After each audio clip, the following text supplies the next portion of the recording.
friends, welcome to the Tech Design channel. So friends, today I will talk about Gamdias Talos E3 Mesh Series cases. So friend, Gamdias has announced the mesh version of popular Talos E3 mid-tower cases available in matte black and snowy white color. So friend, this series surprises the processor by not only maintaining the original compact design but also boosting airflow performance with an all-new 5mm perforated front panel and built-in 120mm ARGB fans and fan in order to suit the needs of gamer and enthusiasts alike. This series offers a compact form factor solution that offers up to 80x motherboards and 360mm AIOs, and it also maintains its minimalistic design with tinted tempered glass panels and PSU cover. And friend, the Talos E3 Mesh Series comes with a highly perforated front panel with 5mm air vents and houses 3 built-in 120mm ARGB fans optimized to provide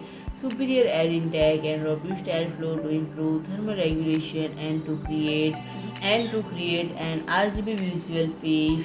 And when it supports to 120mm or 140mm fans at front, multiple mounting points for 360 or 280 or 240mm radiators up front, and 280 or 240 or 120mm radiators at the top. So friends, if you like my video, please do like, share and comment, and don't forget to subscribe my channel and press the bell icon.